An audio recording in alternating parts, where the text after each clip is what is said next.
Well, welcome back to ECTV Live. I want to thank everybody for watching. David the Cosmo, I want you to know that we've been getting great reviews for this show. Working out very well, and I'm happy with it. And I am so happy, David. And today I want to say that this is really a special day for me, David, because I have a colleague of mine, Margaret Bisignani-Moyle, who's a judge on the Court of Common Pleas, who's our guest. Not only is she my close friend, she's a great judge, David, and she agreed to do this show with us. And that makes me feel very good, David. Welcome, Your Honor. It's good to have you with us. Second time we've had a judge on the program because the host, of course, is your colleague. So Thank you so much. I'm so happy to be here today. Thank you. Thank you so much, Judge. I wanted to ask you a question. Actually, I've been a judge now for about 4.5 years. Judge Moyle was just elected, Right. So she's on the bench a few months now. And the remarks that I hear about her are just phenomenal, David. How she has knowledge of the law, how she knows how to conduct a courtroom, and I want to say that's a tribute to you, Judge Moyle. Well, thank you. I so appreciate it. As you know, I just took the bench on January 4th of 2010. So it's been just over 4 months now, and I'm really, really enjoying my new position. And I'm so grateful to have judges like Judge Munley, who is actually my neighbor in the building. And whenever I have a question, I just run over to his office and ask him, and he's a wonderful reference and a resource. I have a question for you, because when we last dealt with each other, you were working in the district attorney's office, and I think it might be interesting to know for the people who are watching just how much of a transition this has been for you. Is it what you expected? Is it more than you expected? What do you think? You know, it is what I expected, and I'm so grateful to have the opportunity to serve as a judge.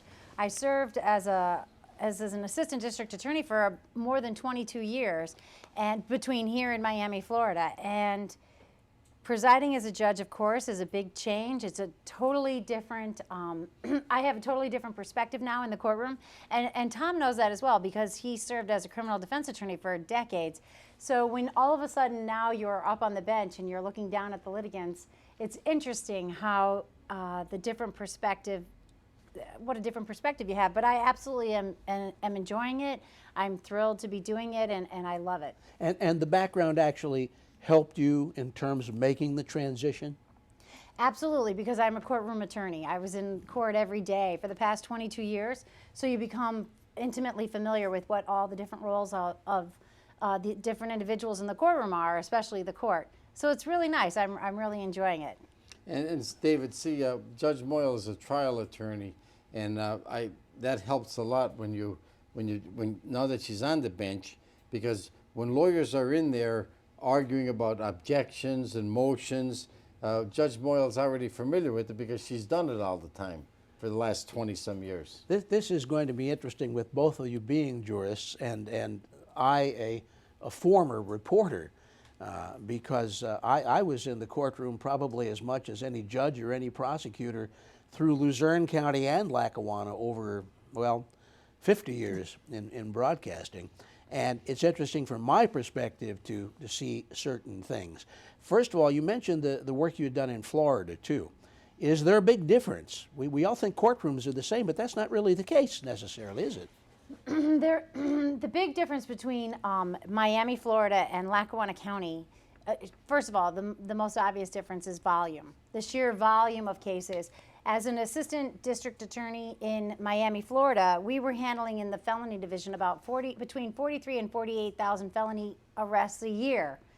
In the Lackawanna County District Attorney's Office, they handle about 3,000 cases a year. But the crime is the same. You have rapes, aggravated assaults, robberies. So you still have the same crime, and so you treat them all. Of course, you would treat it the same. So a rape case here in Lackawanna County would just be just as devastating as a rape case in Dade County. It's just that, for me, the biggest difference was the sheer volume of cases. But it was a wonderful experience.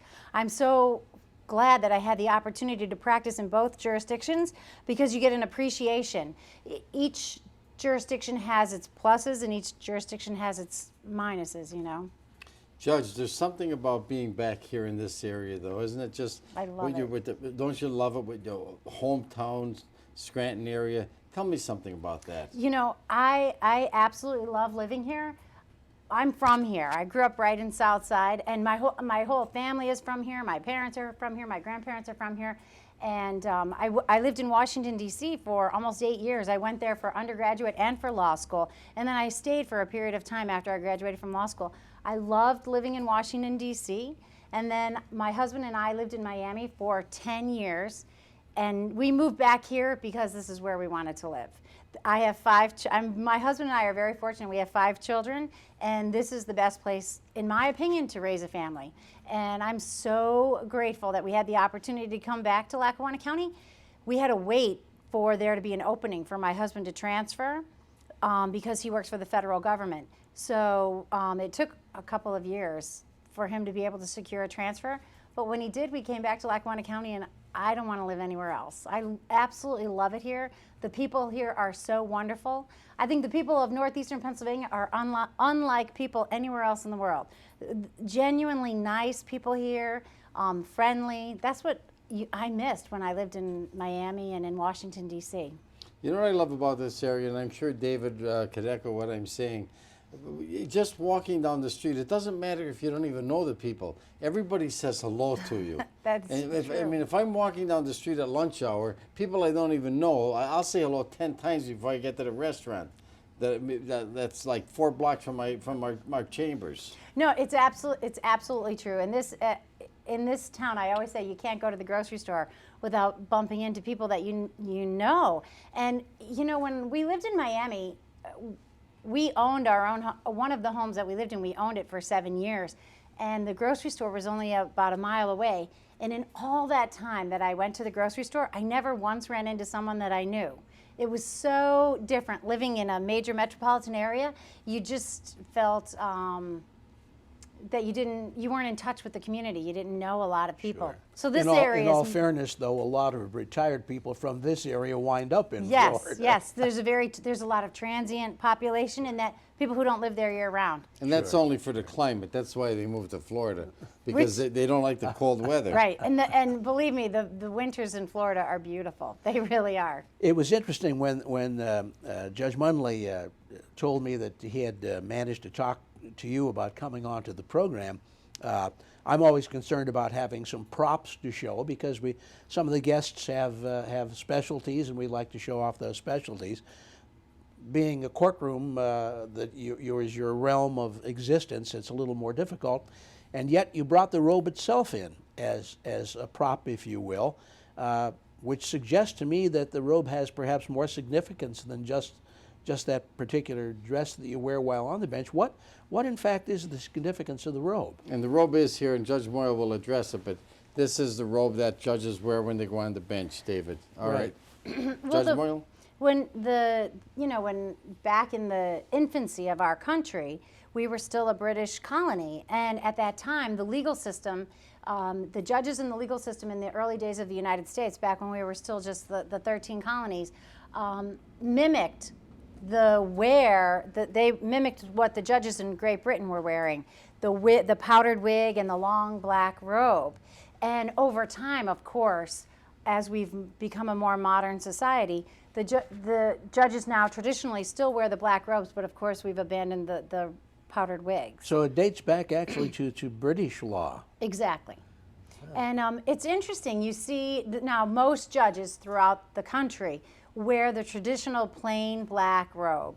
And sometimes, though, you will see in some courts, they will have colors or maybe stripes or on the arm, something like that. So I think it's in Maryland in the Court of Appeals, the judges wear a red robe with like black trim on their arms. So you'll see, but for the most part, it's a black robe. And then women, of course, have the option of wearing a collar, a detachable white collar. Now, I do not wear that.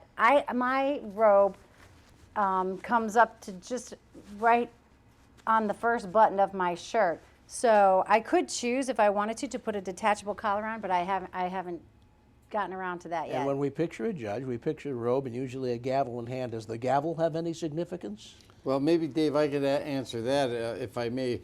Again, the gavel started in England. They start using the gavel. When we talk about our proceedings in court, they say gavel to gavel. That means the gavel. Actually, I don't even use a gavel anymore. I don't know if Judge Moyle does, but maybe sometimes if the lawyers are yelling, I'll slam the gavel down and tell them to be quiet. But usually I don't even use it. But when I do use it, somebody will start the proceedings with the gavel. Court's now in session, and you end the proceedings by putting the gavel on the little. It's like a mallet, and just saying Alexandra Court, my law clerk will say the hearing's over, or Stacey Harris say it's over. But the thing is, do you use a gavel? I don't really use it much anymore. You don't really use it, but if the parties are getting out of hand, that's Right. one way Right. that judges in our court get the attention of the parties. That's right. And unfortunately, the cases that we handle, they tend to involve very emotional issues. We do a lot of custody, divorce, property settlement cases and divorce cases. And so emotions run high. Sometimes they will escalate into shouting between the parties. So on a very rare occasion, I may have to bang that gavel just to get the attention of all the parties. Right. And one day, David, I didn't have a gavel, and the lawyers were fighting in the courtroom. I was getting upset, and I got my hand and I slammed it down, and I said, oh my God, what did I do? Did that hurt? Because I'm right on the table and thinking, next time I'm going to have my gavel in court. I think it's interesting to note that a judge is held in such esteem, and rightfully so. But there's a lot of misconceptions too, because I think a lot of people coming into a courtroom believe that a judge is the decider. The judge makes the decision as to who wins or loses that case. Now, there are cases where that does happen. But when we think of a jury trial, the final decision isn't really yours, is it? Right. In those cases, you're right. The jury is the judge of the facts. So typically what happens in a criminal case or in a civil case, the jury will be called upon to decide factually what occurred. Did the individual commit the crime, for example, as charged? Then the judge is the judge of the law. So the judge will instruct the jury to say, this is the law that applies to the case. You must render your verdict in accordance with the law. And then the judge would, in a criminal case, for example, would ultimately determine the sentence. Now you see in other states, like in Texas, for example, juries not only decide guilt or innocence, but then it's up to the jury to decide the penalty. But in Pennsylvania, the judges decide the penalty. But in matters that we hear typically every day, Judge Munley and I, divorce, custody, protection from abuse cases, child support contempt cases, we are the finder of fact. So we make the ultimate decision. So it depends on the type of case. Right, right. And believe it or not, David, most cases in this country don't have juries, simply because, like Judge Moyle said, protection from abuse, custody cases, divorces, support contempts, you don't have a jury there. And that's most of the cases in this country. A lot of family law, there's a lot of family law issues, David, where a jury's not involved. Juvenile cases, you don't have juries involved. So, and that's what we do. We do a lot of that, the two of us. So that's why we have to make the decision. We have to listen to the facts, and then we have to rule. When we go back to court this afternoon, the two of us, we're going to be making decisions on cases that started this morning that we didn't finish yet, and we have to decide the law as it applies to the facts. Now, going back to my news background, one of the things that's very hard to deal with is asking questions of jurists, because there are certain ethical guidelines and that you must follow at all times that don't allow you to get into certain subject matter. And I do have a couple of questions today, but I think we're clear on those. One of them is the fact that we have two judges on television here on ECTV Live, but we got the judges out of the courtroom to get them on television. In all but about 5 to 7 states in this country, judges can be seen right in the courtroom because cameras are allowed in the courtroom.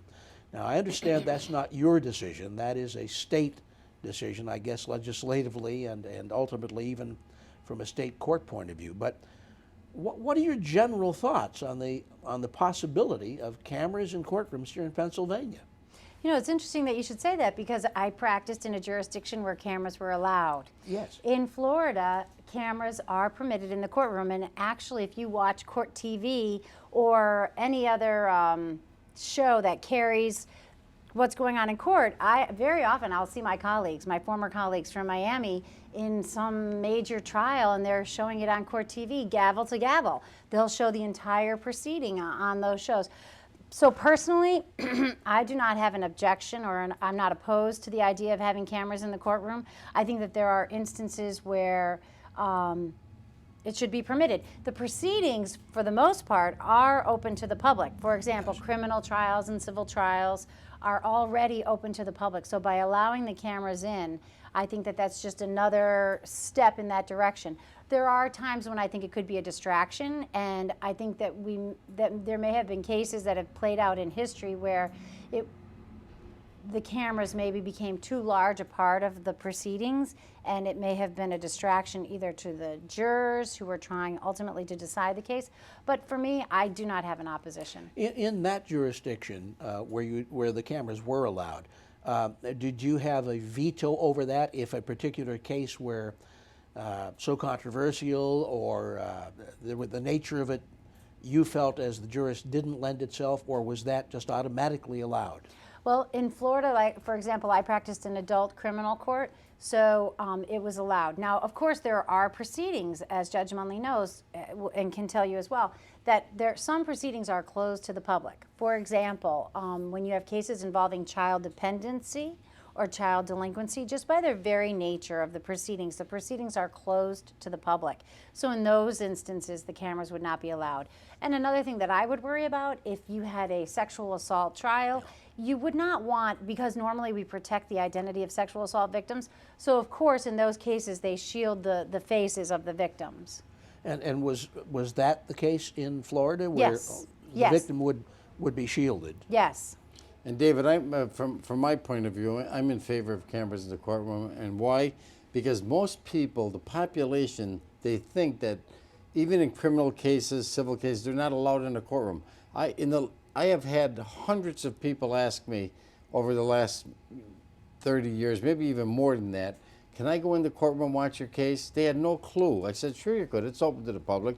But people don't know that. So cameras in the courtroom, yes, some lawyers are going to be actors. They're going to, think that they're Clarence Darrow or something. But, you have to live with that. But the point is, so the public could become aware of what's going on in the United States, cameras should be allowed in the courtroom. That's my feeling in Pennsylvania. Well, I think there are also two other points that you might consider with regard to that possibility. One is that technology now allows you to have cameras in place that are virtually undetectable to the human eye. As a matter of fact, I know that all of the courtrooms in Lackawanna County do in fact have cameras in them right now, but they are not set up for public viewing. They're set up for security purposes. I think the second reality there is that from the news media point of view, there are an awful lot of cases the news media probably couldn't care less about showing, so that unless you had a designated channel for the various proceedings, and my word, how many proceedings are there? You are two of how many judges? There's nine judges on our bench. Each of which handling cases Yes. virtually All every day. day. All day. Sure. And David, and I'll address this to Judge Moyle, because she's inundated with work now. Just let me tell you this as an aside. For us to come over here at 12 noon today, I had to go in and interrupt Judge Moyle while she's having a hearing. It's our lunch hour, so I said, Judge Moyle, can you come with me? We have to do the show live. We can't be late. So she had to call a recess, just like I had to call a recess in my courtroom at about 11:45 to come over here. That's how busy the courts are. And if we're not at hearings, people don't understand this. Judge Moyle can talk about this. If we're not at hearings, we're in our chambers doing research on cases that we already heard or cases that we have the next day. And my law clerks, Stacy and Alex, do the same thing. That's correct. It's interesting. I didn't realize about the volume of cases that we are hearing, but we're in court basically all day, every day. We have cases lined up, and then if there's a recess, or if for some reason if a case settles, then we just go back to our chambers and start preparing for the next case. And as we both were running over here today, we were called by the court administrator's office. There are a whole number of people there waiting on emergency matters to see judges. So they asked us to address those when we come back, which we Right. will. We And I was appreciate the planning- fact you're here. Yes, And yes. let me tell you something, Judge. And I was planning on taking you and David DeCosmo and Alex to lunch. I can't do it now because we have to go back. Well, but I'll tell you what I did. I ordered lunch from one of the restaurants here. I am going to have a sandwich before I start I'm working. not sure if I'd enjoy having lunch with you more, seeing you in a white wig Yeah, that's as it. the jurist. But I just don't want to miss this opportunity to broach a few questions like the cameras in courtroom. And another would be that there is some controversy right now, some talk of the possibility, and it does not affect at this point judges at a county level, of appointing judges, having the governor appoint judges rather than have an election of judges. I wonder if you have any general thoughts on that, although it would not affect your office at this point. You know, another thing, it's interesting that you say that because in Florida they did have a process. It was a bifurcated process. For vacancies, there was a judicial review committee made up of lawyers and laymen from around the state. They reviewed applications and interviewed candidates and culled them down to a list of maybe 5 names.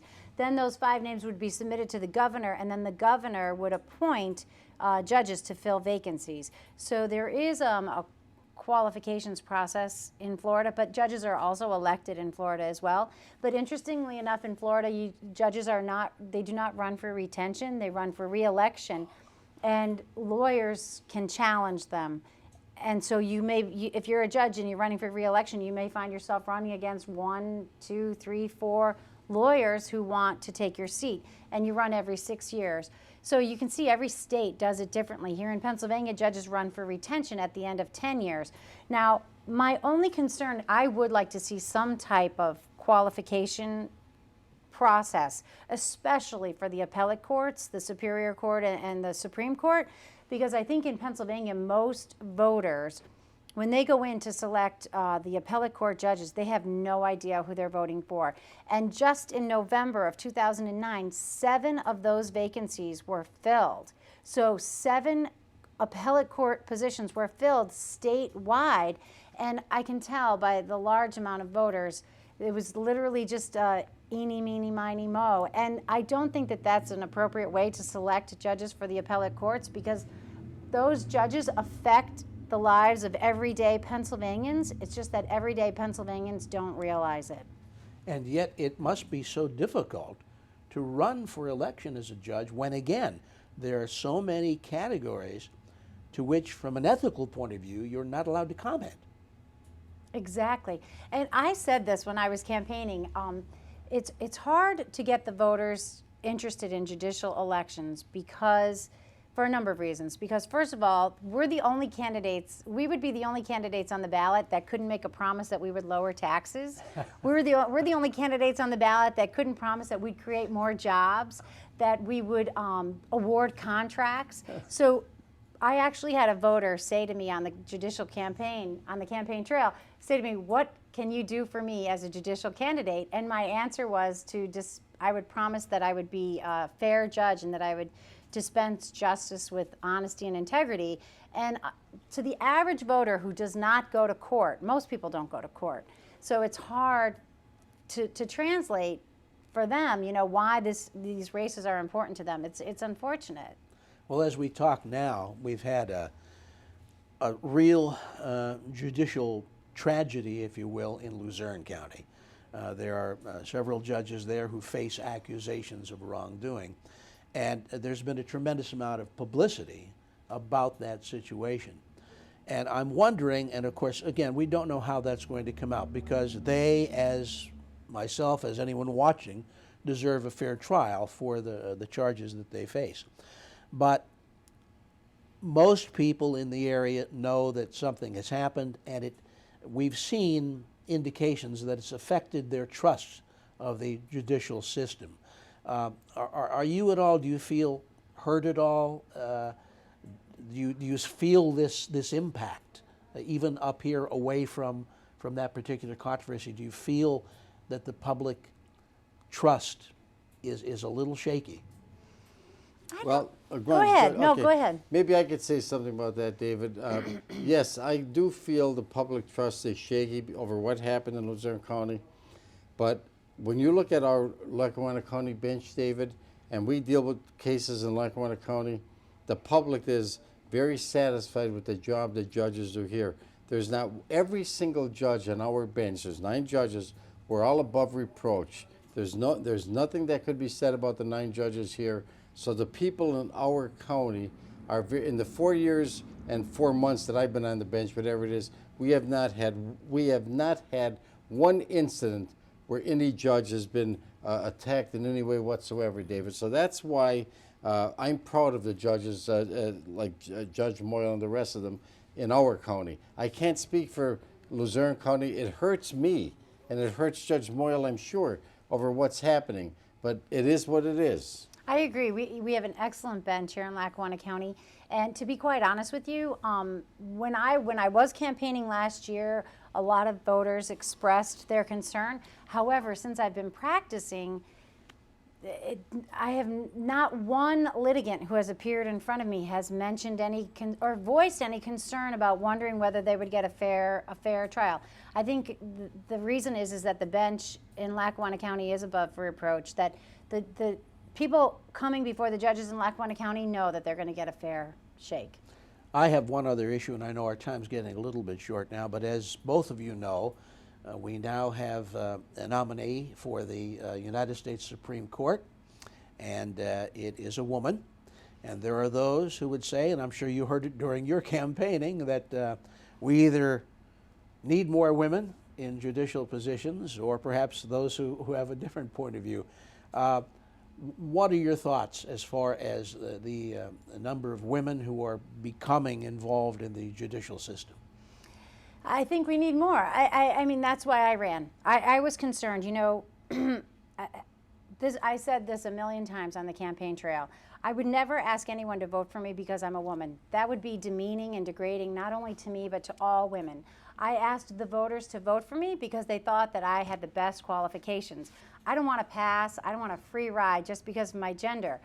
But I did jump into the race because in Lackawanna County, our county has been in existence for 150 years. Trish Corbett was the first woman to be elected to the bench in 1997. There was never a woman on the bench before her? Never. And since she took the bench, she was elected in 1997. Since she ran 12 years ago, 5 vacancies have been filled on the Court of Common Pleas. And in those races, for those vacancies, no women ran. So when I realized that yet another race was going to go by and no women were going to run, and we have so many competent women lawyers in Lackawanna County who would make wonderful jurists, I said, if someone's going to run, someone has to run. I think we need more diversity in all levels of government, not only on the bench. I would like to see more diversity in City Hall, in the state legislature, in the governor's office, in the White House, wherever it is. Society benefits from more diversity. And how about number of judges? Do we have enough judges, whatever the gender, or those caseloads that you mentioned that we're talking in the thousands? Do we need more judicial positions? Well, Judge Moyle's position was created by the governor, so we just got Judge Moyle as the 9th judge. Maybe sometime in the future, we'd like to have another judge if we can get one, but I don't know if we could with all the financial problems we have. But I was just told that we're running out of time. And David, this was a special day for me today because we have a very, very special guest here, Judge Margaret Bisignani-Moyle, who is just an outstanding person. And I want to thank John Darcy for allowing us to do this show, David, live every single Monday. It really is a great idea. And if you happen to be tuning in toward the end of this program, please remember that we do repeat it around noon and midnight as well. So you do have a chance for catching this halfway through. You have a chance to see. That's right. Every day from Monday through Friday, it's on at noon and it's on at midnight. So on behalf of my co-host, David DeCosmo, I want to thank you, Judge Margaret Bisignani-Moyle, for appearing on our show, ECTV Live, and we'll see you again next Monday. Judge, see you in court. Thank you. Thanks.